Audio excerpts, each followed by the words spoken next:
Jay, you might as well start calling me Fallout Boy, because, man, did I hear it from some angry Schmovillians last week. So you started out really, really strong in your career, and then you went absolutely to shit? Is that the Fallout Boy comparison? I also dated Ashley Simpson and wrote a Ghostbusters theme song. And Jay-Z featured by saying 2 words on the opening track of your album. Yeah, I know. That stuff in Schmoville. What's up with that? Also wrote the worst Beat It cover of... yes, anyway, Schmoville. Yes. So let's talk about Marvel and DC. Yeah, that was weird. I even commented. I posted about Collider and Schmoes Know, and it was practically an essay, and some DC fans made it about themselves. And I was sort of tracking the progress of their conversation because, yeah, I got a million notifications, but I wasn't reading every single one. I was really annoyed. But, I mean, I kept going back hours later. They were still going. At the end of the day, they were still going. And I definitely, when it came out that Henry Cavill, like the other day, said the DCEU didn't start off strong, I posted that link to troll them, and then I realized what a mistake that was because they just got fired back up again. So, but yeah, that whole comment section was interesting. A lot of people showed their support, and I greatly appreciate it. And a lot of people were thankful that someone kind of came out, because I think the fair point that all of these people were making is that they just would have liked some kind of announcement that wasn't so sudden and wasn't on Makuga's Twitter feed or whatever, which, I don't know, I could go back and forth on that, but I think that's the most fair thing that I did hear about how that situation was handled. I would start to question how entitled we actually are to those kind of things, but I feel like that is also kind of reasonable too. What were you going to say? Can I do something real quick? I want to give, I know we're about to get into it, but I want to give my top 3 favorite constant responses in that comment section. Are you ready? Number 1, a blatant disregard for whatever we were saying. Just completely avoiding like the changes. Well, there's obviously a conspiracy. No, there's not. The other thing, number 2, people questioning whether or not we actually knew what was going on. Like, it's easy for you to just assume. No one's assuming anything. We literally said we were told. Right. All right? And number 3, I think I might have forgotten it. What was the third one? That doesn't matter. Well, we talked about it. I mean, we were basically laughing at the people who thought, like you said, thought that we were making it up or thought that we had an opinion on it. Like, Ryan, thank you for your opinion. I got a lot of that. And I just wanted to say, it's not an opinion. Like, and I don't mean to dangle it in front of you, but I know what I'm talking about. Like, we're helping to inform. Yeah. So that was frustrating, but again, that's fine because maybe they don't want to hear it from me. Maybe they think I'm a part of the system, and I don't know why they think that would be the case. But because again, like, yeah, I found out about it. I knew what was happening, but that doesn't mean I still had to like it. I still could have taken the side of, yeah, they handled it very poorly, and I'm gonna miss TV talk, and it should still be like, I still could have done that, but I didn't. Because I knew what was going on, and I knew that people were going to move on from this. And that Collider, again, to remind those people, Collider is going to be bigger and better than ever. And we've already seen evidence of that this week, and we will definitely talk about it at the top of the show. But yeah, I did get a lot of support on that post, but I was a little angry too. I think if I read some of my responses, I probably would have. I would have found myself in a poor with a poor tone and a poor mood. So I'm not gonna go back and read those. But right, yeah, I usually try to remove myself from things like that unless I absolutely have to get involved. Just because, especially for that, it was an informative thing. We let people know what was going on, and we'll let them sort of discuss things. Yeah, I think the third and final thing that was kind of annoying me were just the people that were saying things like, well, it just feels a little bit disingenuous because he didn't give anybody a proper send-off. And it's kind of like, you know what? I get that. Like, I'm a big champion of, transparency and this and that. But then again, at the end of the day, they are giving us a lot of free content. I don't really know if they owe us that. I don't know. Right, yeah. It's sort of strange. Yeah, that's what I was saying. You can start to discuss like how entitled we actually are to that kind of stuff. So Agreed. But anyway, thank you to everyone who checked us out last week, and we greatly appreciate it. And despite our tone here, we do love you, Schmoville, and we're all in this together, and we're all gonna support, or we all should support Collider no matter what. And like I said, we're gonna talk about it at the top of the show here, but I think we're on to bigger and better things. So let's get into it.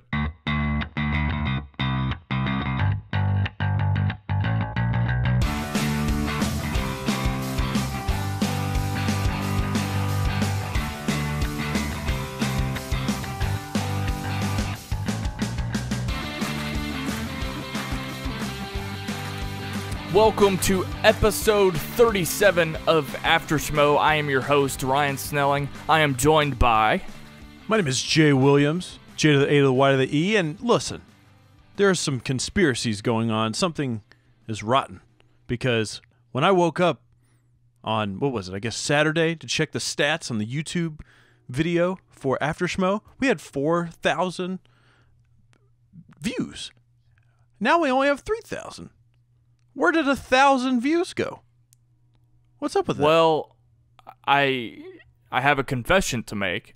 Throughout that day, throughout Friday night, I kept the show on repeat. So I think YouTube found out about it and removed all of those plays. Right. I was in a tough place. I was feeling bad about where After Schmoe was going, and I love the fact that like I made those jokes about After Schmoe and the fact that we might get canceled, and I was obviously joking. I think you and I both just feel privileged, and we try not to care, and more so try not to care about sort of what the views are or whatever. But so many people were like, I would actually be upset if After Schmoe was canceled, and it's like, okay, well, we were kind of being funny about that, but I greatly appreciate it. There was that one person that said something like, "Hey guys, listen, don't get down about the plays on After Schmoe." And you know, thank you for your concern, but I don't think we ever were. Like, I don't think we were ever like, it's okay. Listen, we know that people like drama. Somebody even admitted it. They were like, "Listen, the only time I listen to the show is when there's drama going on," and I appreciate that. I really do. And we already knew that, right? I mean, there's just evidence of that with the views, yeah. But it makes sense. Absolutely. And listen, we are constantly on the hunt, trying to dig up dirt on Josh McCouga, people like, Robert Meyer Burnett, trying to figure out exactly how we can conjure up any sort of controversy so that you will stick around. Actually, none of that is the case. And while we appreciate you stopping by every week, plays and views and downloads and all that stuff, it's not what we think about on the weekly basis. I was going to make a joke, and while you were rattling off names of people that we had dirt on, I was going to throw out the name Bryan Singer, but you ironically said the name of Robert Meyer Burnett at that time. There you go. Dentistgate 2018. Can't wait for it. Okay. Awkward transition. There's a lot to talk about. Like we said, I wasn't even sure that the changes were going to take place even this week. Like, I knew the top 50 thing was coming out, but we also saw Ladies Night today, and we'll talk about that shortly. But I just want to kind of get to I want to talk about the programming. It's the return to the daily, well, not daily, excuse me, return to the weekly, or I guess Heroes is twice a week. Whatever. The older format of how it was done. I missed Heroes in this way. I really did. I don't need to watch Heroes every day, but I like the fact that they are able to sit down and have like an hour-long discussion. They have more news to talk about at this time, and I don't have to worry about watching it, and I don't think the crew has to worry about being there every single day, because I think there was a point where like Schnepp took a vacation, and I only knew about that because of Instagram. And that was at the time when they were releasing like Marvel vs. DC by the decade, and I think that was just sort of like filler stuff, which is fine. I get recording something if you're going to be on vacation, but you never know if you're going to miss like really hot news at that time. So I don't know. Let me just say that it might sound like I'm flip-flopping. At one point, I'm all for the daily content, but personally, I am glad that Heroes is back to the way it was. I don't know. How about you?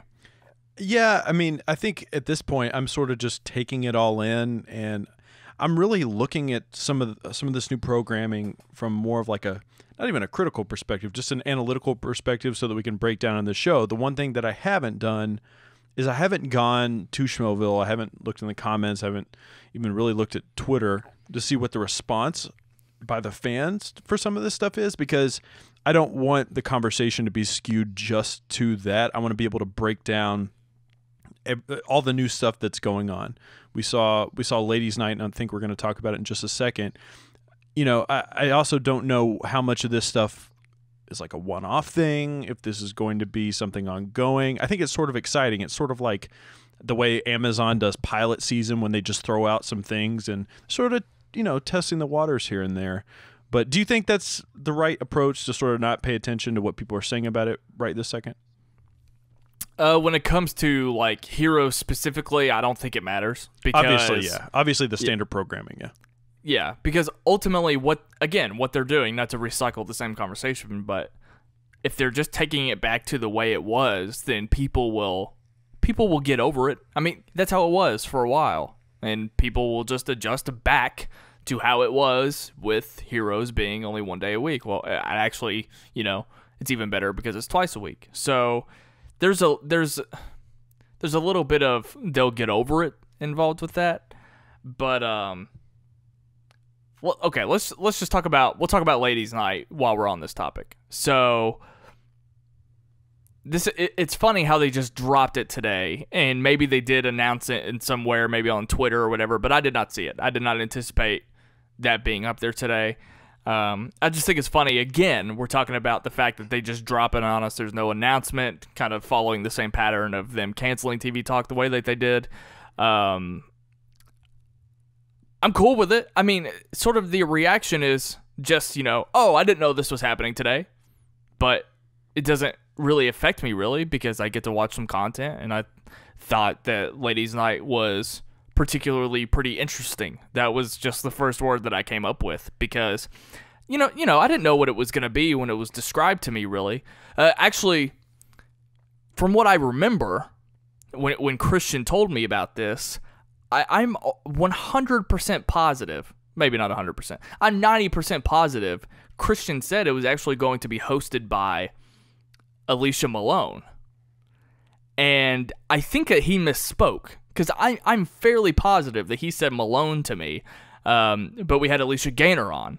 So that was interesting to me. I don't know if he misspoke about that or not, because, I mean, that's what I had told you, that Alicia Malone was going to host it, but that's not the case, and that's fine. But yeah, it was really interesting because I didn't know what to expect. It felt like something that Clever would come up with, and it was.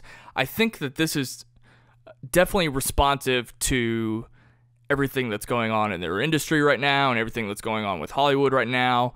And I like to think that Collider sort of being one of the first ones to really put a focus on this.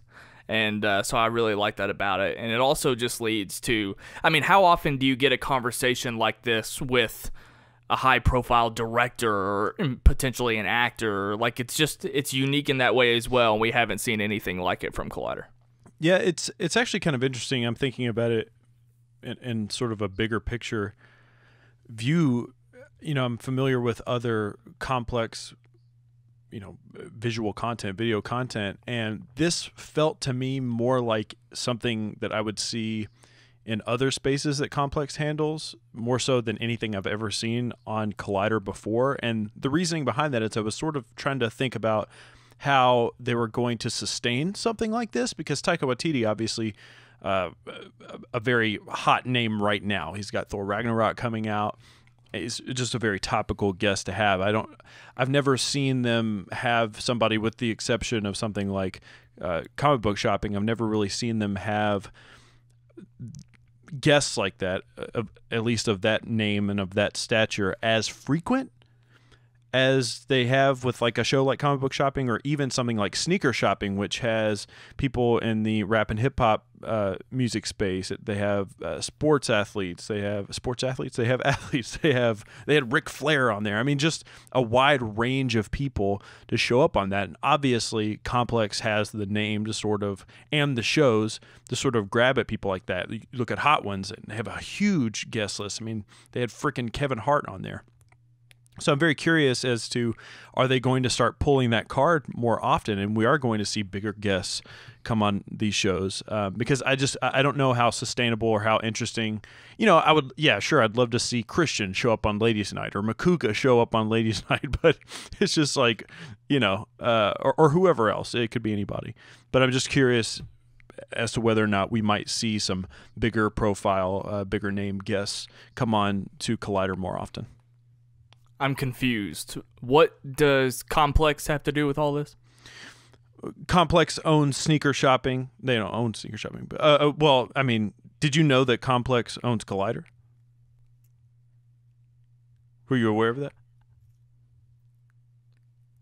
I think you brought up the word frequency. I think that's what's most interesting here. Because, again, like, aside from Comic Book Shopping, like, Dylan O'Brien popped by and had an interview with Perry. We've seen some celebrities come in and out of the Schmoedown. But, yes, the frequency is what's exciting. Again, like, all of these personalities will have... Because I think they're also thinking about, like, what's something fun that we can do with these people? Because we hear all the time about how tired celebrities are of press junkets, how exhausting they are, how repetitive they are, monotonous, and the fact that they don't like them. But when you offer, like, hey, let's sit down and we can play some fun games and we can torch a candle, like Taika Waititi, that's something that sounds and feels interesting for a celebrity. And you named a ton of examples, again, with Hot Ones. And so, yeah, it's definitely, I think, promising something really fun for us fans to see our favorite, whether it's Perry or Alicia or whatever, interact with some of these high profile people. Well, so let me throw one other thing out here real quick. So I've also paid attention recently because, we've seen Frosty a lot more on Collider stuff, which I love and I appreciate. We've talked off air about how well I think he does, especially with his interviewing. I mean, he's been doing it for a long time, but sometimes when they do those pretty standard one-on-one press junket style interviews and they put them on Collider, they don't really do that great. It's sort of surprising how they do. And I'm not saying they're terrible. I'm not saying they're getting like 100 plays or anything like that, but just in comparison to what some of their standard programming is, listen, we know that Collider listens to us and they follow along with every single thing that we say and recommend. I mean, Ladies Night was my idea, but... Right. So here's what I recommend. Here's what I would like to see personally. I don't want to see a bunch of people from the movie space come on here and do stuff like this. I want to see what we saw like with Comic Book Shopping and bringing Linkin Park on there. I want to see people who are into the nerd space, who maybe do like movies, maybe from the music or the sports communities, come in and have these types of conversations. Because, I think it's good every now and then. Obviously, I understand why Taika Waititi was on there. But I do think it's just as fascinating to have these types of conversations with people who aren't involved with it all the time. Like, we are fans. The people that watch Collider are fans. They're nerds, they're geeks, whatever, of these different cultures, these different genres and niches.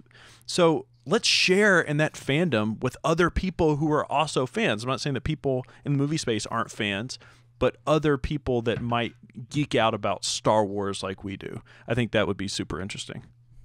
Well, I'm kind of with you and I'm kind of not. I think there's room for both. I think that, like, Ladies Night can be a show that sort of opens itself up to, like, say, comedians who might not necessarily be in a movie at the time, but, like, disregard the fact that Martin Starr was in Spider-Man. Martin Starr could just come on. And, they can do stuff with TV stars too or whatever, but I think that I think that they definitely can do all of the above. Absolutely. And we're only responding to the first one, so I don't think the next one's going to be Spielberg, and then we're going to be talking to Feige. Like, I don't think it's going to follow just one thing. But I mean, you're right. I think that they kind of already know that, or at least I hope so. That's sort of a card that Complex has in its back pocket that a lot of other places don't. I mean, they already have their hands touching so many other things in the pop culture landscape.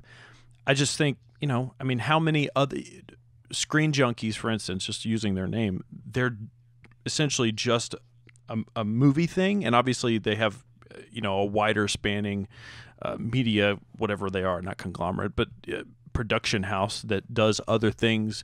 But do they get into the sports world? I don't know. Maybe I'm just not familiar with it.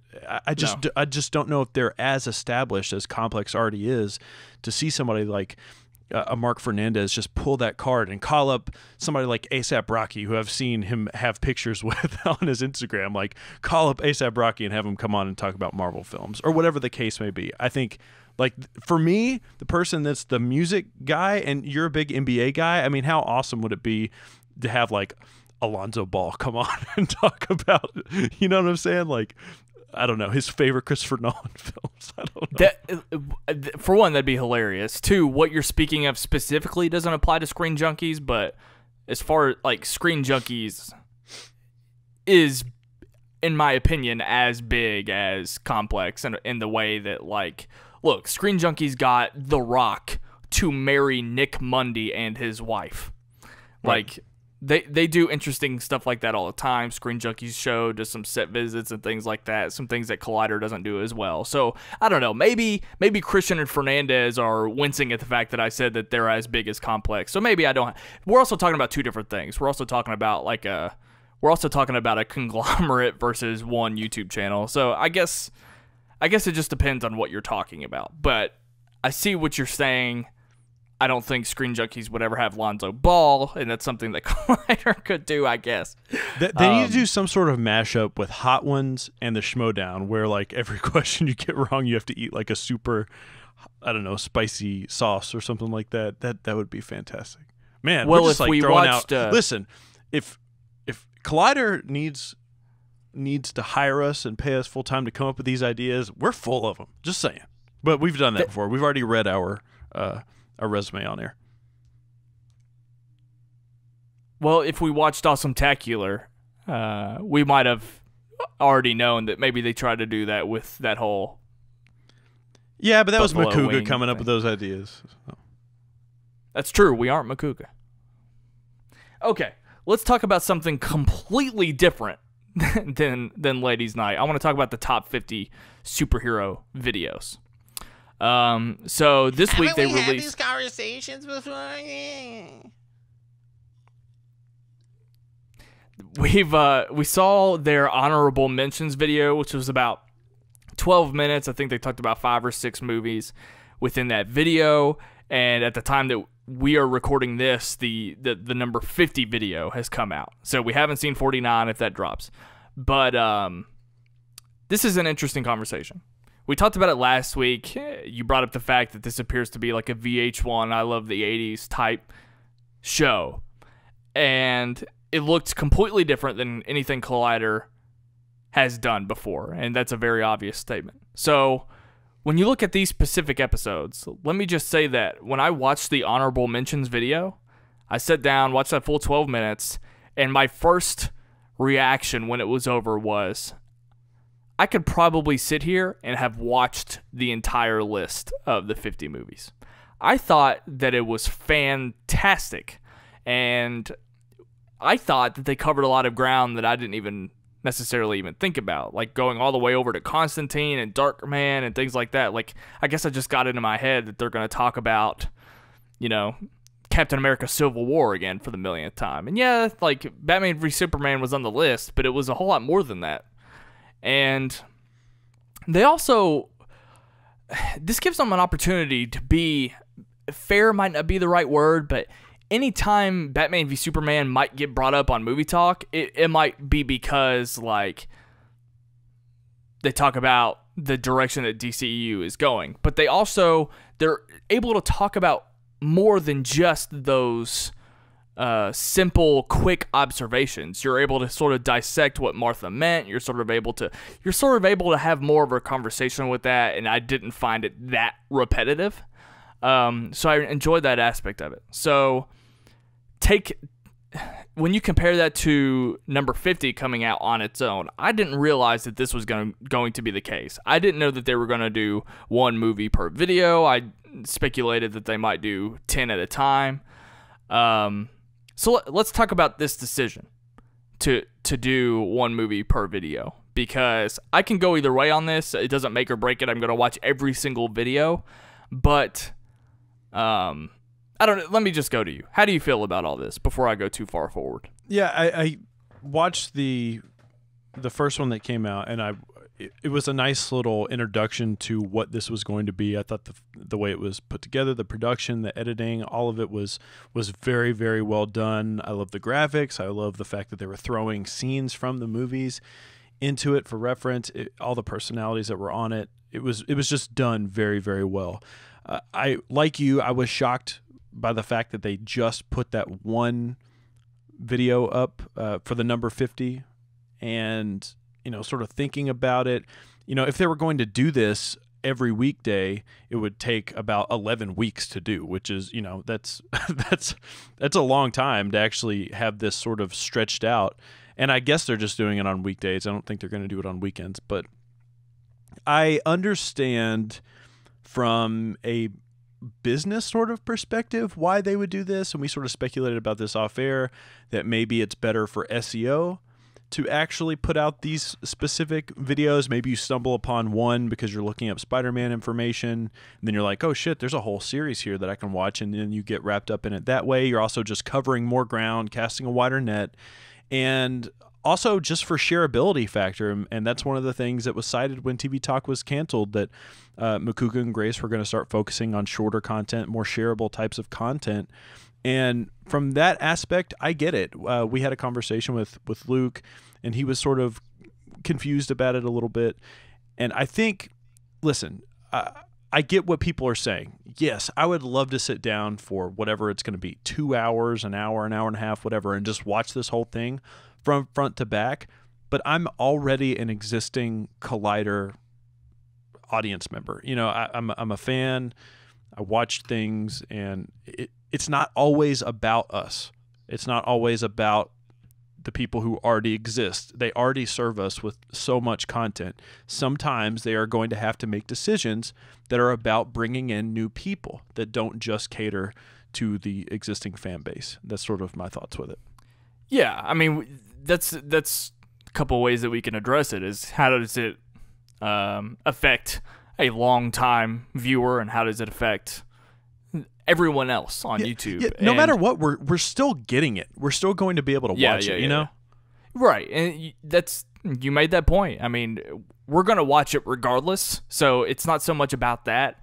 I do think it makes it feel less like a countdown in that way, though. You know what I mean? Like, I get it. So there's sort of like a build-up in a way when you have, and I love the 80s or whatever whatever you want to compare it to. That's not necessarily a countdown, but it's not like it's TRL in the way that you're kind of anticipating where things are placed. There's a lot less of that when you go daily, but at the same time, that doesn't have to be all what these videos are made for, if that makes sense. Right. So, again, we're just discussing things. These aren't complaints necessarily. We're just kind of throwing out observations. Let me ask you a question. Just hypothetical. Let's say they were distributing it the way that they are. Because, listen, we could come back next week and they were just like, oh, we wanted to isolate a few big movies and just make their own video. Maybe the next one they'll do like 3. We have no idea. If they were doing it this way and they were distributing it once a day, but they also gave you the option, maybe not necessarily you, but let's imagine that we weren't doing the show right now. You were just a fan of Collider. What if they gave you the option for, like, let's say 99 cents, you could buy the entire thing? Would you buy it to just watch it in one sitting? Depending on the price, yeah. I think 99 cents? Is that worth it? I would probably pay the amount of like a digital movie rental.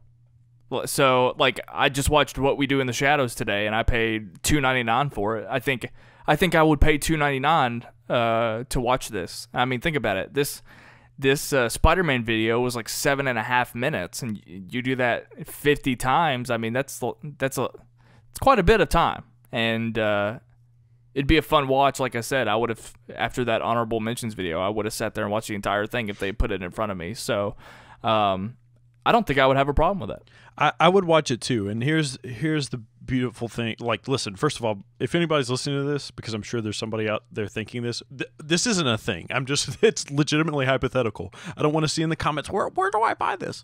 It doesn't exist, okay? But it can exist if somebody wants to hire us. Anyways,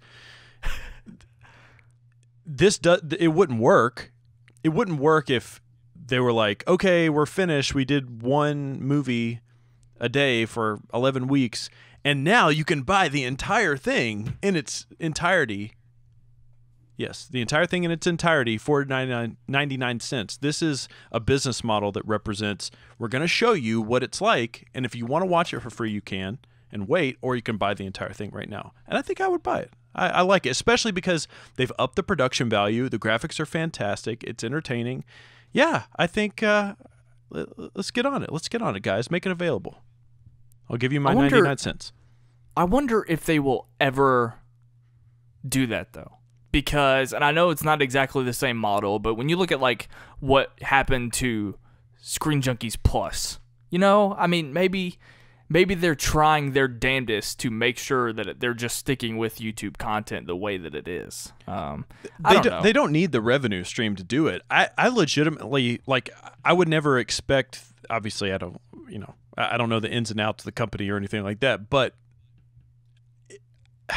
it's just one of those things where if they made it available to people, they could just make it available to people just to have it. Like, we're not relying on this to keep the lights on in the place. It has nothing to do with that. But this is the model that we're doing it.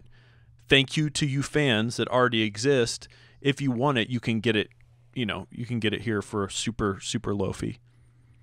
The only thing the one thing that I was thinking about was the fact that they're releasing it right now at the beginning of November, and Ellis talked about it at the front of the video, how they were excluding Ragnarok and Justice League, obviously, because we hadn't seen them to even know that they should be considered. So I'm curious how they handle that in the future. Like they can't address it every single time. It's like, I don't know if you can make addendums, or like if they did it again in a year, could they do, like we talked about, 50 through 40 and make it more succinct in that way? Like, do they just not address it at all? Like, what's the next version of the superhero list? Because it's not like they covered classics, like something they only have to do once. They did something that, there's going to be a dozen superhero movies next year. So I'd be curious how much they care about maybe doing another one somewhere down the road. You know what I mean? Yeah, and not a lot of Collider content is based off of, their back catalog, so to speak. Obviously, the Schmoedown is. People would love to go back to old Schmoedowns and figure out the storylines and catch up and all that stuff. But I don't think anybody's like, man, I want to go back like 2 years to Movie Talk and watch every single one. You know what I'm saying? It's like they don't really structure their content around that. So, and from a business perspective, I don't know if that's even really the best way to look at it as a YouTube channel. I mean, there's some people out there that make serialized shows on YouTube, and that's fine. I understand that. But like, I hear people all the time telling us like, hey, been listening to Sight and Sound, listening to all the old stuff to catch up, and I'm just like, why? Like, just listen now. It's totally fine. So it's pretty cool. Yeah, I mean, yeah, absolutely. If you want to do it, yeah. I want to know if there's one person out there that is literally watching every single Movie Talk because they just found out about it like a month ago. That's man, nuts. this can't be a guy. He's amazing. He's left 3 times. Just wait. Speaking of revisiting a back catalog, do you have a history lesson for us today? I do not. I do not have a history lesson. It has been a very tumultuous week, not in a way where anything bad happened, but as soon as this is over, I've got to record like 2 other podcasts. So, we'll move into the Schmoes Know recap here in just a second. But the last thing I want to talk about real quick, I originally thought that this was mainly just a sight and sound conversation, but I think I'm going to have it at least once here on After Schmoe. So obviously the lines blur a little bit, and some of it's actually our fault, because I mean we talk about sight and sound a little bit here. Sometimes we promote it, but again, I mean, it's one of those weird things, because Jay and I host both shows, and sight and sound appears on the SK Plus YouTube channel, but we have this Facebook group. It's just called Sight and Sound, and anybody's welcome to join. The link to that is in the description below. But if any of you listen to After Schmoe that are also in the group right now, I sort of put up like this guideline for that group. We want everybody to come hang out with us and talk about whatever it is that we want to talk about. But in the guidelines, in the group guidelines, I talk about how Jay and myself want to also, we want Sight and Sound to be its own thing. We don't want it to be like Schmoes Know's little brother per se. Like we want to set ourselves apart. So we just ask that the Sight and Sound Facebook group doesn't become like Schmoeville 2.0. We don't have an interest in talking about the Schmoes in the group. I know some people in the past have thought that like that's their safe space to have more of an open dialogue that they can't have in Schmoeville, but that's just not what Jay and I want to use that page for. We want it to be discussion based on things that we're listening to and watching, and we just want to have fun together, but we don't want to disrupt that with posts about what we think Collider is going to do. And that's just because our group has a lot of people involved in it that don't know what Schmoes Know and Collider are. A lot of those people are personal friends that Jay and I have, and they could care less. And we just don't want to. We don't want it to be Schmoeville 2.0. We're trying hard to set ourselves apart. And again, like I said, I understand that the lines can be blurred based on the fact Jay and I do both, and sometimes we talk about both on both places, but we just ask that there aren't Schmoes Know or Collider discussions in the group unless it's sort of a broad question, unless you want to ask, do you think J.J. Abrams has made any films to make fun of that situation. Like if you want to just ask like a broad question in that way and use it as a discussion point, we invite that, absolutely, but don't make it a thing where, I think I've made my point clear. Is there anything you want to add to that? Yeah, I think just at the end of the day, there are multiple avenues to engage in conversation with Ryan and myself, whether it be our personal social media outlets like Twitter or Instagram, anything like that. You can email us. I don't even know if our email address is published anywhere, but you could probably figure it out. You can comment on any video specifically that we do. There's just so many avenues to get in touch with us, especially if it's Schmoes Know related and Collider related. Just post it in Schmoeville, and we'd be happy to get into a conversation with you about it. But Sight and Sound is just really not the place to engage with us with that sort of content. Yeah, that's it. Not getting on anybody's back about it or anything like that. Like Ryan said, the lines can be blurred, and just trying to keep things as separate as possible. But we welcome everybody from Schmoeville. There are people within the Schmoes Know space that are a part of our Facebook group. RB3, Ace, Mark Ellis, Cobster, they're all hanging out there from time to time. Real quick. Christian? No, he's not there. Christian Ruvalcaba. Real quick, before we get into the Schmoes Know live show, I do want to give one little bit of a plug. RB3 was a guest, actually saved the day on my Sight and Sound music episode last week on Friday.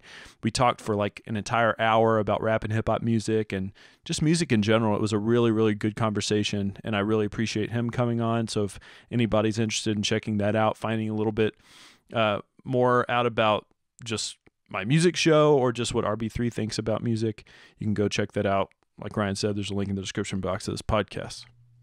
Did RB3 say anything about me? I invited him. Well, I was like, oh, we should do this more often. He was like, yeah, that'd be really cool. But then I said, hey, you should come on After Schmoe. And he's like, yeah, okay.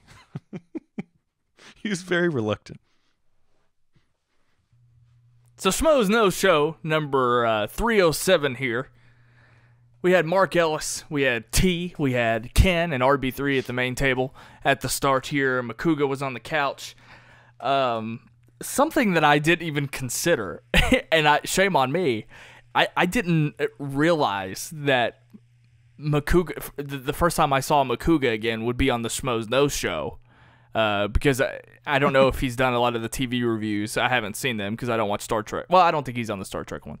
But regardless, I forgot that Schmoes Know was going to be an open forum for Josh Makuga post the TV talk cancellation. So that provided some comedy throughout the night. But there was a lot of fun surprises in this episode that I particularly liked. And maybe you will reference some in your stream of consciousness notes. Jaye Williams, are you ready to do this?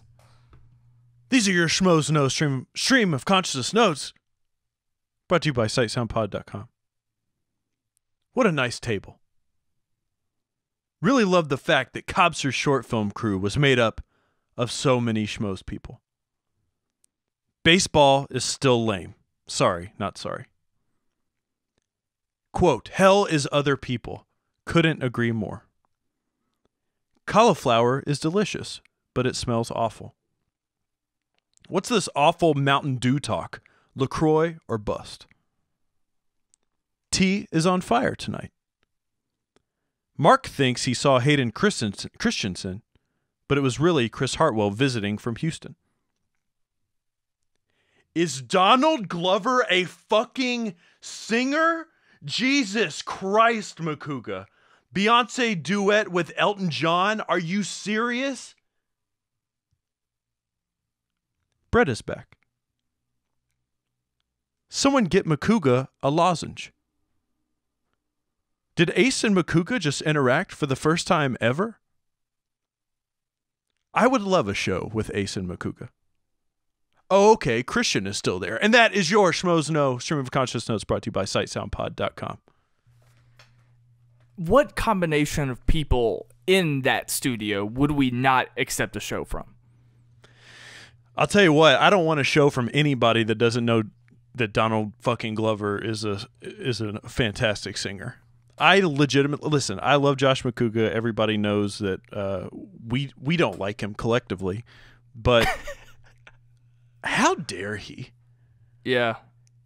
Donald Glover, first of all he had to do was ask Christian, because as soon as he was casted in that Star Wars movie, I saw his search history. He was all over Wikipedia reading everything that needed to be known about Donald Glover. Did anybody step in and correct him? I didn't remember that moment specifically. Yeah, RB3 was like, well, actually, on his last album, he sang the entire thing, and he did a fantastic job doing it, regardless of if you enjoy the album or not. He also sings on every other album that he exactly. has. But, absolutely. But, some of his best... Yeah. I've gone on record as saying I think he's a better singer than he is a rapper. What is it, Sight and Sound Music? Exactly. No, listen, we just got to get this out of the way, because I can't let it go. I'm sorry. When they were like talking about this news about Beyonce getting cast as Nala, and it was finally, it was in the bank, I was so excited for this conversation, because it's something that we've talked about ever. What is this, the greatest movie soundtrack of all time? The answer to that is yes, because you're going to have a duet between Donald Glover and Beyonce, but they wanted to talk about Elton John. Are you serious? No, Elton John's not bringing the numbers. Donald Glover's bringing the numbers. Elton John is not high on the heat meter, is he, Jay? No, he's not. He doesn't even. Did you know that he doesn't even want to tour anymore, but he has to for money? He doesn't even want to play music anymore, but he has to because he has to pay his bills. What's up with these? Like, are celebrities not as rich as we think they are? Because someone like Elton John is a musical legend, and he has to worry about his bills even now. And Tyrese is posting videos about how he's going broke, yet he's in the most profitable movies of all time. Like, what the hell is going on? I mean, listen, I remember I got a raise one time, and I was thinking to myself, I was like, man, this is going to be awesome. I'm going to be able to put so much money away. The other day, I had to transfer like $500 out of my savings account just to like make sure my bills went through. I was like, what the hell is going on? Anyway, I loved at the start the reference at that Ace is Gelman, because I was someone who was raised on Regis and Kathy Lee. Raged. So I was raged when Regis left Kelly. And okay, anyway. So I love the Ace is Gelman reference.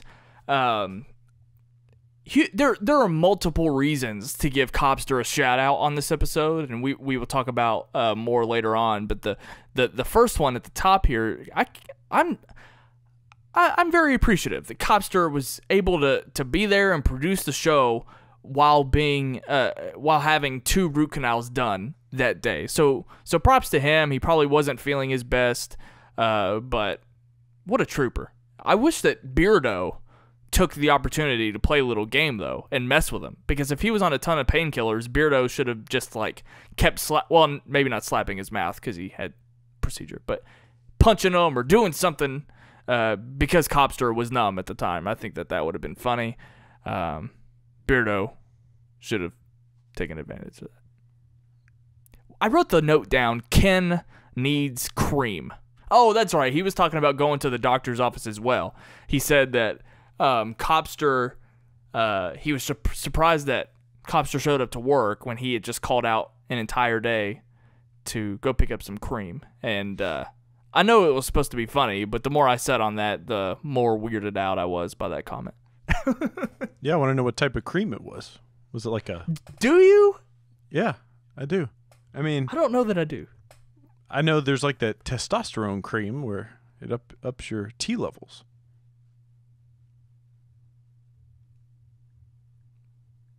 So, I want to talk about the return of Christian an After Harlow. Schmoe. Okay, sorry. Of an After Schmoe favorite, Brett Sheridan. Okay? Let's talk about Brett. So, we didn't get a whole lot of answers, and that's fine. He doesn't have to explain himself. If he has some things going on in his life, well, maybe he can just be on Beardo again. But let me tell you something. After Schmoe, we are huge fans of Brett Sheridan. You guys probably already know this, but the Brett Sheridan that we got last night, oof. What does that mean? Man, it reminded me of the Seinfeld episode when I think you need to elaborate a little bit. You're acting like you thought he was bad on the show. It reminded me of the episode of Seinfeld when Jerry stops being funny and he's just miserable to be around. And he was funny in parts, but I started to get depressed.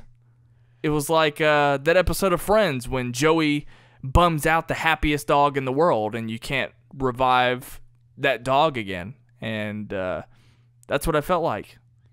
And I tell you what, I thank Ellis. Ellis kept interrupting him, and anytime Brett would make some like really like downtrodden comment, Ellis would get away from it as quickly as he could to just go on to something else, because Brett was kind of bringing down the house, and not in the way that he typically does. I want your take on this. Yeah, I don't know if I'll go all the way there with what you're saying, but I agree a little bit. I mean, there were times, I felt bad for Brett. Like, I really do, and not even really in a way that's like, I don't know, where it's even like necessarily sad. It's just like I think this guy is so talented. Not only do I think he's talented, I think he brings something to Schmoes Know, to YouTube in general, that you just don't see all the time. He has no problem just bringing his own brand of humor and of comedy that seriously, it stops people in their tracks.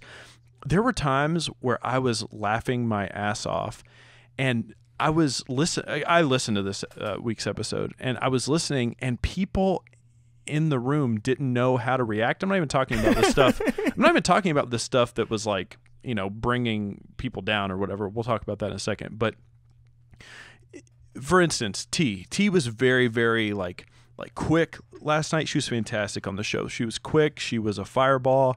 She was throwing like little daggers in here and there, like saying stuff like, I don't dress up for Halloween. I'm not 18, like that, or whatever she said. I'm not 15.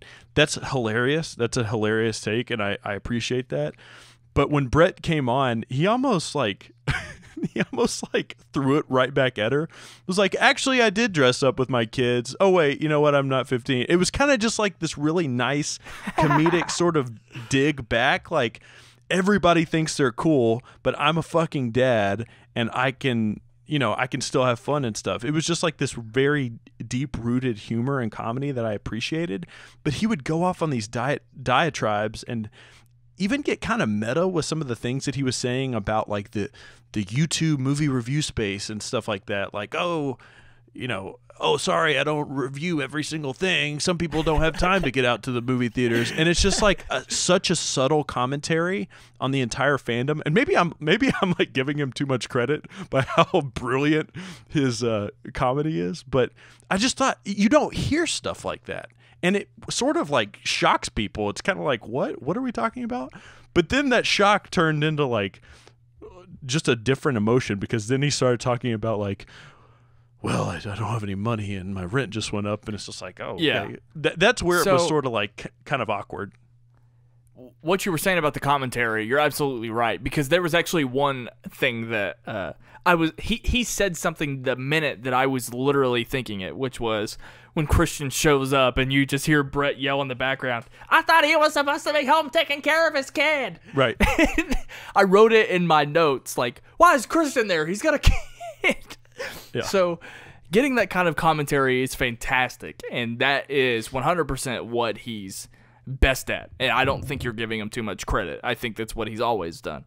But again, it's interlaced with the comments like he wishes that he had a beautiful home. There was a comment like that he doesn't get to have a beautiful home. There was also one very like quick and subtle thing that he said towards the end where he just sighed and said, I just want your lives. Right. And I was like, oh, no. You know what, though? It's fascinating. I get what you're saying, and I agree with it to a certain extent. I think there were 3 comments. I think that one that you just pointed out, the one with the house, was like, he was pretty much saying, oh, seeing other people's beautiful houses just makes me sad. And he was also talking about Makuga and T going on a trip and complaining about going to Rome. And he was just like, oh, yeah, it must be so hard going to Rome. You know what? All he's doing is being honest, okay? Because we all know people who feel this way, that the success of other people brings other people down. It's an unfortunate. I think that's an unfortunate way to look at things. It bums me out that people can get like that, but it's an honest human response. And have we just written a rule book that says you're not supposed to talk about your actual feelings on podcasts and shows? Like, that's why the Schmoes Know Show is so amazing, because it can be whatever it wants. That this show can still exist with Brett having those sort of interactions.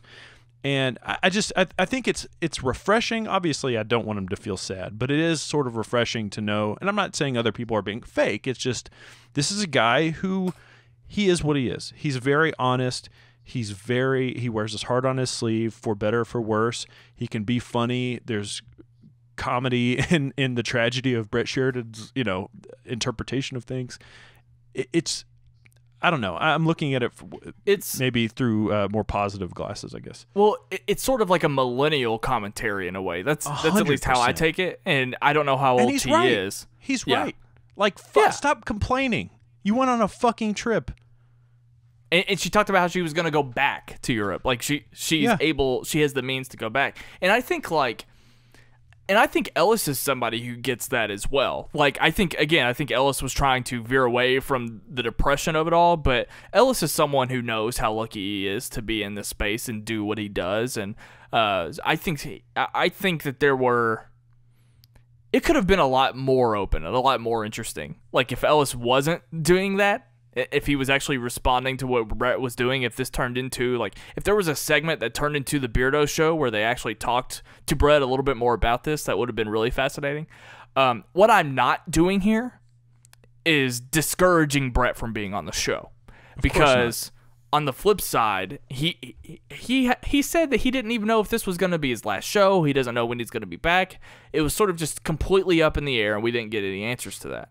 I am somebody who it goes without saying, we've talked so much about how we love Brett. What I am saying is that I pray to God that isn't his last show. I hope that he comes back and is better than ever. What I want for him is to just get some help.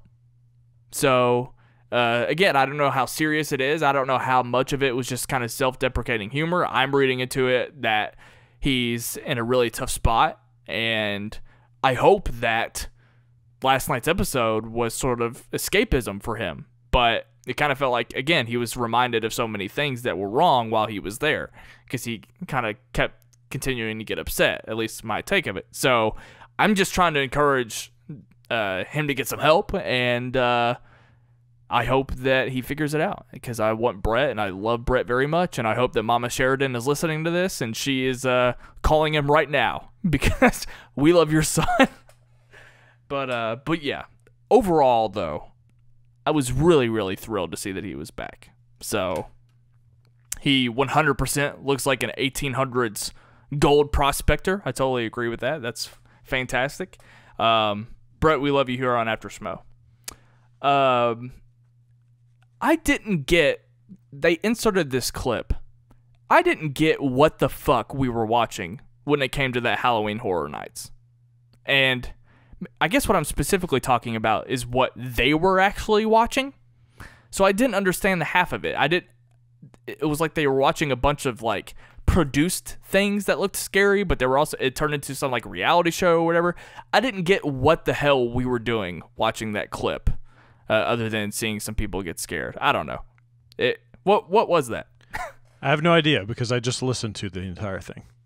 Oh, that's right. So was that even in the cut? Well, yeah. All they do, I mean, to my knowledge, all they do is they completely just take the audio feed and upload it as content for the podcast. So, you know, I had to skip through the entire thing. And again, I don't want anybody to come on here and say, well, you're supposed to be After Schmoe. You have to watch the whole thing. Listen, I'm trying. There are a lot of people, I'm sure, that just listen to this.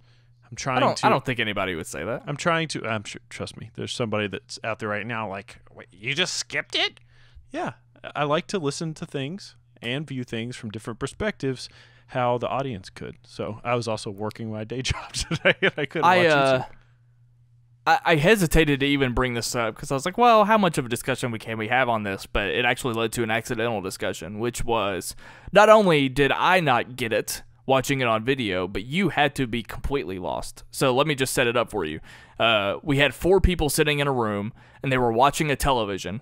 And on the television, a bunch of scary things were popping up. So it looked like actual footage from the show, American Horror Story, but then it turned into like this weird like reality show where people were getting scared, and maybe that's actually part of the show, but I don't give a shit about American Horror Story, so I'm not exactly sure. But we just watched them watch a ton of things, and throughout all that, periodically people would jump out from behind curtains with knives and a pig helmet and scare them while they were being scared by a television. And it went on for a long time, and so I just didn't get anything out of it. It wasn't really, like, it was funny the very first time they got scared, and then as it continued to go on and I realized I didn't even know what they were watching, it was just kind of nothing. But again, the accidental discussion was, you listen to this as a podcast and you were just completely lost. So it was even more of something that was nothing for you. Yeah,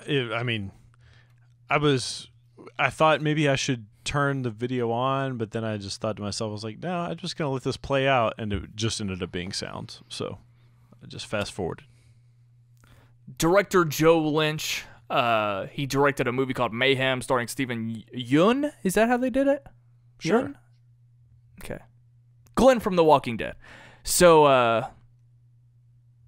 I want to ask you a question, and this is sort of outside of the criticism of Schmoes Know. I'm just curious.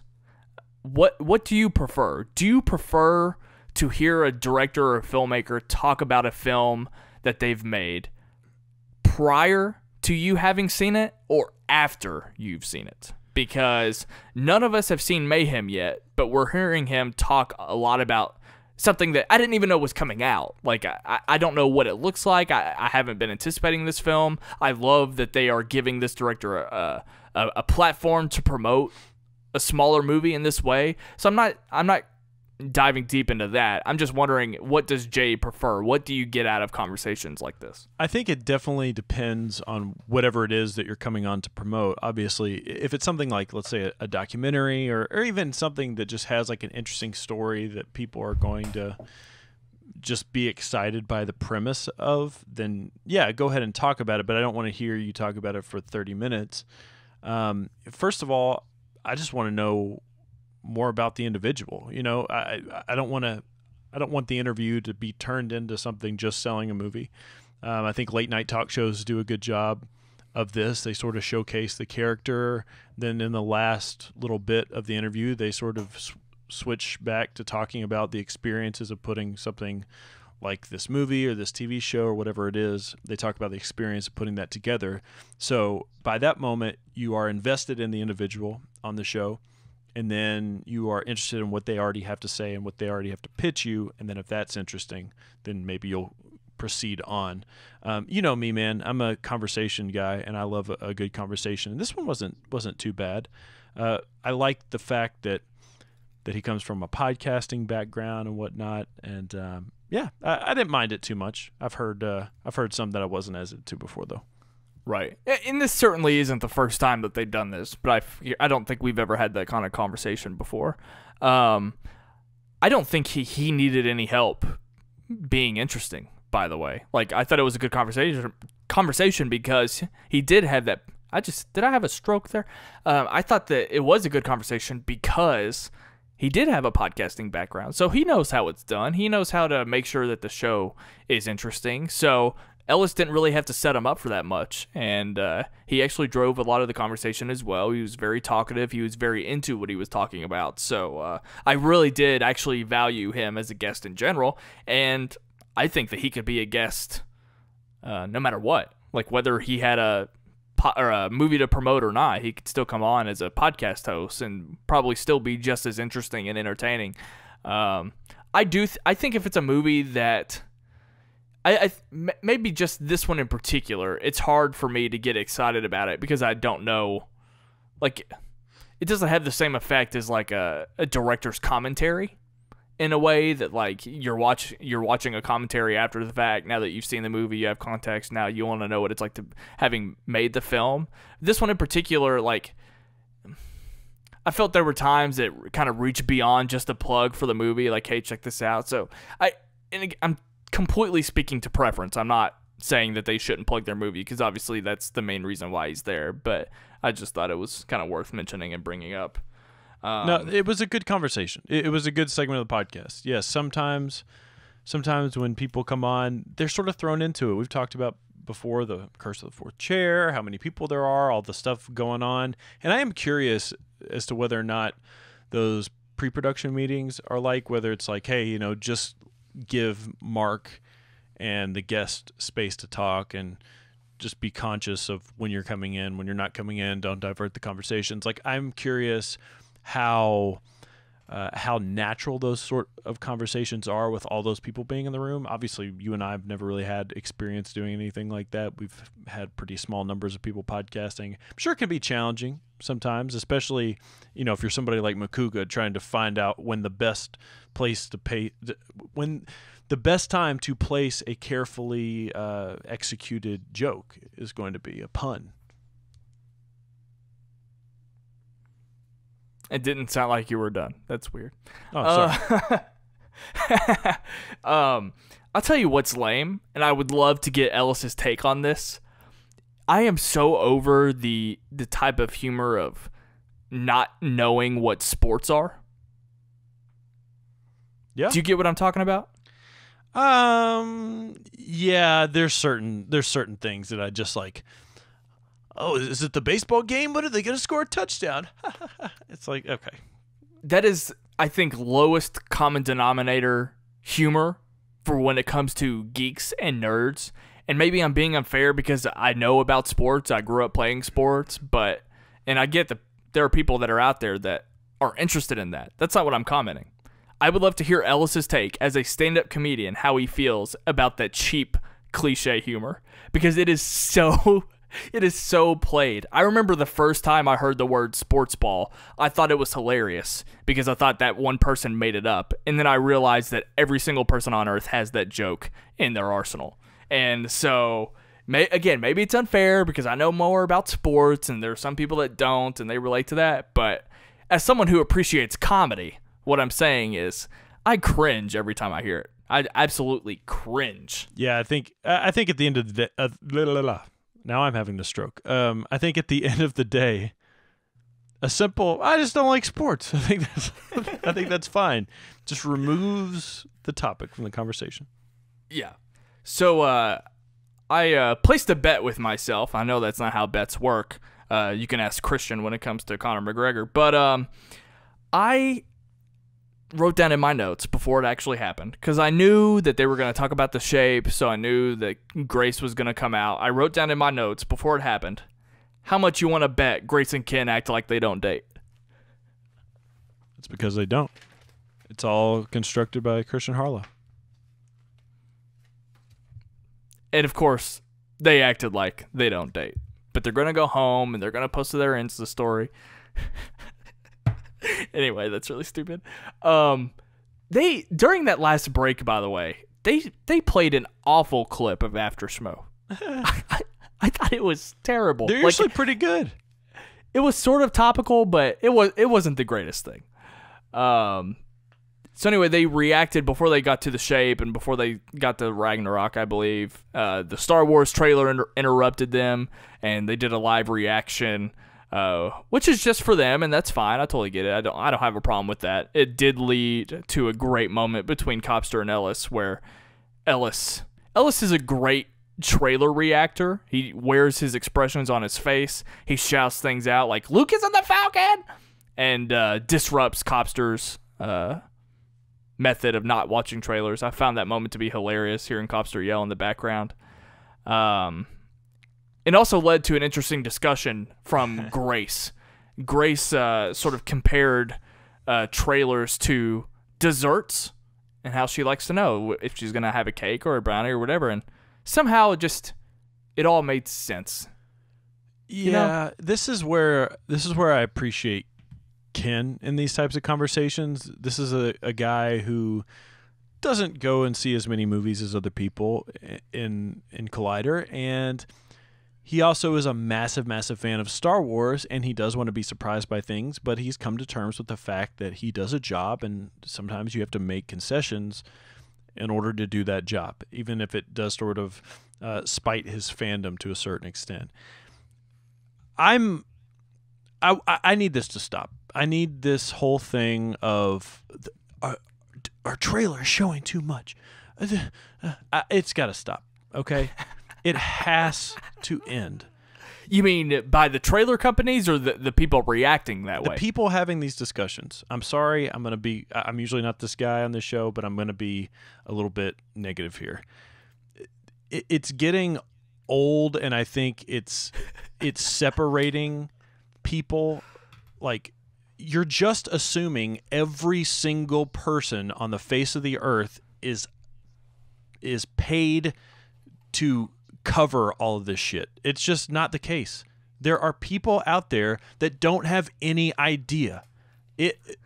These companies, they want to make money. They need to advertise.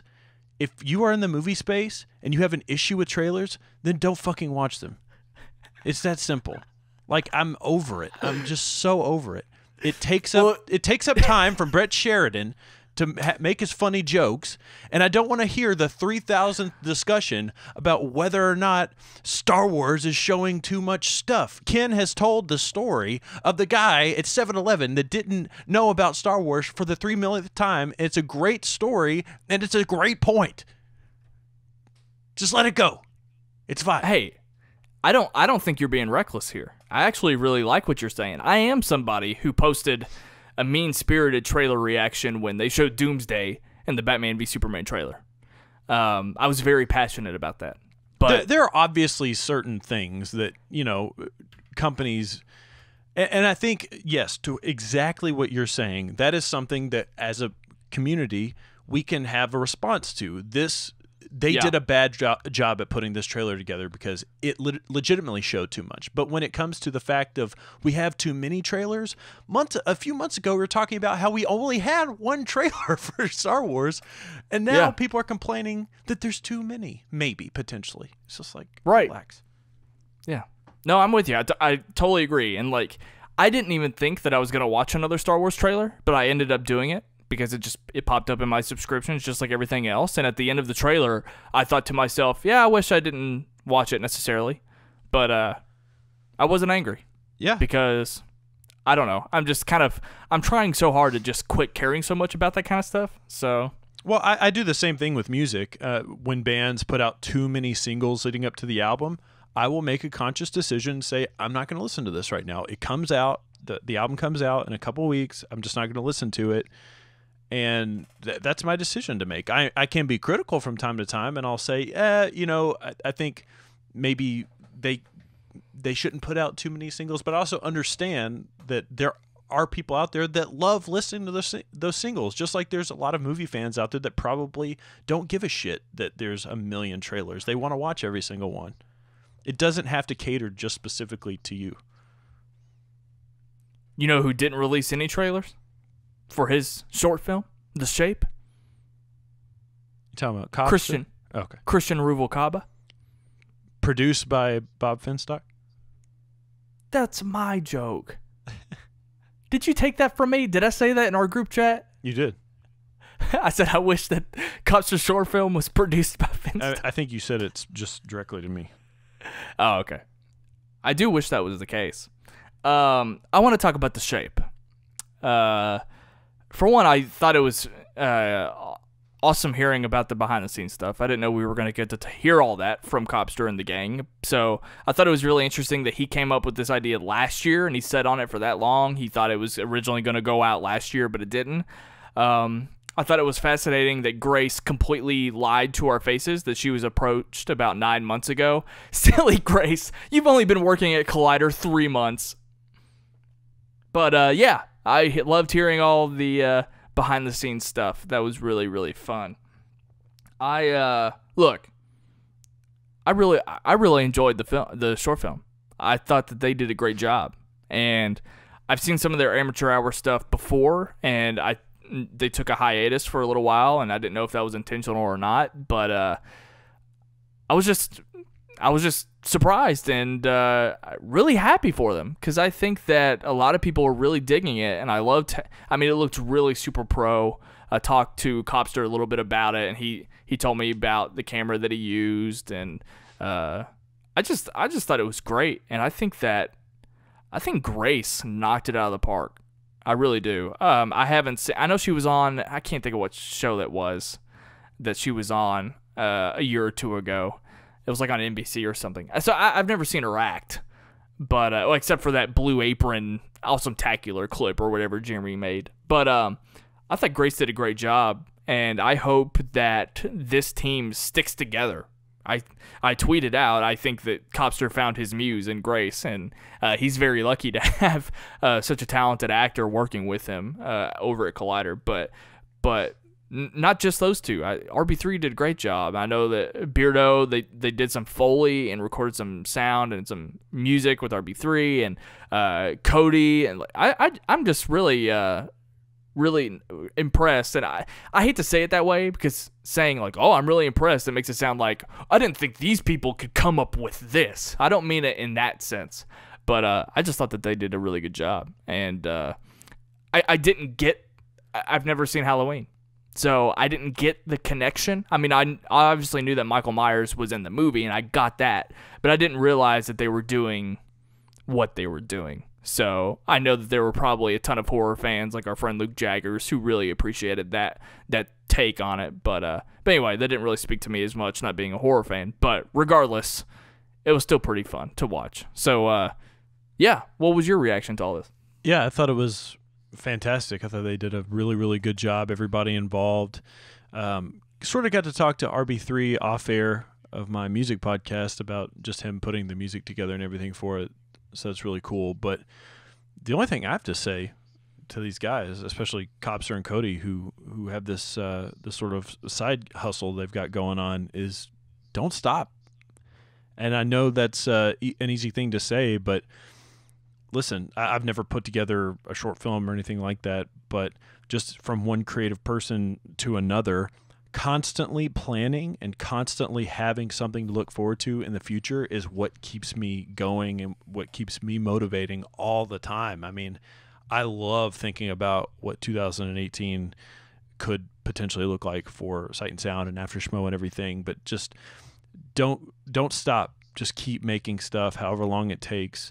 No hiatuses. Always be planning stuff and always be creating, because obviously you guys are incredibly creative people, and I know sometimes it's hard to work your day. I know personally how hard it is to work a day job behind, not necessarily behind a camera. You're behind a camera, I'm behind a computer, and then you go home and you go right back to that computer and doing stuff like that. I'm telling you, there is a groove, there is a vibration that you sort of hit where it just ends up being like clockwork. So just don't stop making shit.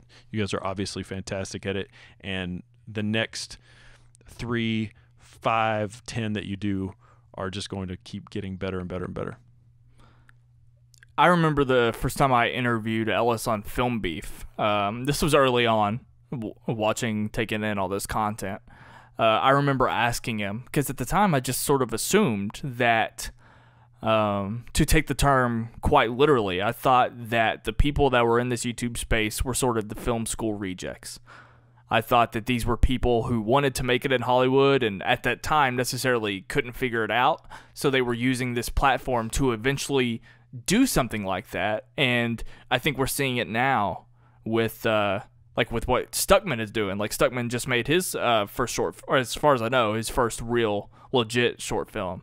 But I remember asking Ellis, like, is that where this is going for you all? Like, do you all want to produce film in a way? And I was surprised to hear that Ellis has literally no interest in that. And someone like Christian, too, I haven't asked him, but I mean, I think that Christian, that version of that for Christian is just running Collider. So I don't think that that's something that he needs either. But, I mean, I sort of found my way into this space because I had a failed film project. And I didn't really know what I was going to do because I was feeling down about pursuing that career. And that's sort of how I got into this space, because I found another, avenue for my love of film. But that's what I love, and to sort of echo your points, that's what I love about what Copster and Cody and all of those guys are doing. I love that RB3's in school, going to school for this, and that they sort of found each other, and they can all work together. I mean, the Wangers are pretty much just... if they wanted to be, they could be their own production house, because they're all together can accomplish all of this kind of stuff. And so anyway, I mean, not only was it a good product, but again, in that way, it was inspiring because these people are close to our age and they're doing this kind of shit, and they wanted to make something and they made it. So I'm incredibly proud of them, and yeah, just keep it up.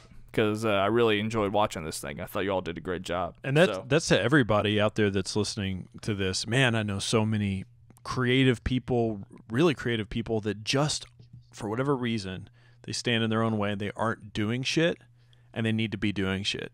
And that's one of the reasons why I started podcasting, because I wanted to hopefully inspire other people to just be creative.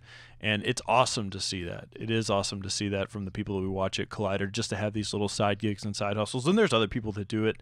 Obviously, Josh McCouga has his Josh McCouga Show, and you have people like Wendy who have their own YouTube channels and this and that. And it's awesome and it's fascinating to sort of see that, and it's inspiring, I think, to us as well. Or maybe we've inspired them. Do you think if I wrote a script, I could give it to Copster to film? Don't you have an EP to finish? Oh, that's true. One thing at a time. That's right. I'll finish my band's EP and then I'll write a short film for Grace. People ask when Jay and I are going to visit Los Angeles and hang out with the Collider crew. We've been invited to a couple of Schmoedown events, and even the Schmoedown events weren't enough to get us out there, okay? But I have a concrete answer for you. Jay and I will go to Los Angeles when they have a party at Copster's parents' house. That is epic enough to get us to go all the way across the country, because that sounds like a fucking blast. Are you going to bring your shitty Parks and Rec trivia that you made up that I'm terrible at? Jaye Williams, where can the good people find you on the internet? You can find me at Jaye Williams, J to the A to the Y to the E on Twitter and Instagram. It's the same for both. You can also find me on Sight and Sound along with Ryan doing a bunch of crazy stuff. But definitely my music show every single Friday. Just had RB3. The invite has been extended to Copster, and he wants to do it. But he had to get his short film put out there first. But he's going to come on. We're going to talk about Slipknot and Black Dahlia Murder and all kinds of other stuff like that. Ryan. Oh, you mean an episode of Sight and Sound Weekly with you and me? You're being replaced by Copster. I will see your RB3 in Copster, and I will raise you a guest appearance from Chris Hartwell and Kristen Smith. There you go. Is that happening soon? It is. Amazing. So I didn't even know about this. This is news to me. Yeah, so you can find all that goody. I'll approve it. Good stuff, whatever, at the Sight and Sound podcast and YouTube channel. Jay referenced it. My band is writing new music. You can find our old catalog on the Sight and Sound YouTube channel as well. And what was the last thing I was going to talk about? I had one more thing I was going to bring up. What is it? Oh, yeah. I just put up a brief discussion of what we do in the shadows to get in the spirit of Thor Ragnarok. And I wanted an excuse to say Taika Waititi. So there's that. You can find me on Twitter and Instagram at WhatUpSnell. Thank you, Schmoeville, for tolerating us another week. We love you. See you next time.